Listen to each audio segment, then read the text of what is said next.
Grabe ang saya namin na yung unang-unang sumampa on stage. Si Lily. Talagang kami yung nakapili sa kanya. At pinili niya kami.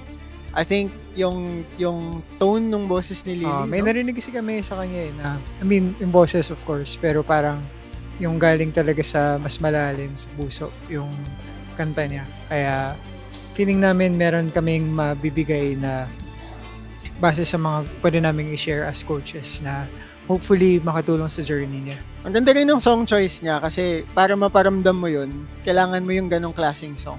Kaya verse pa lang talagang...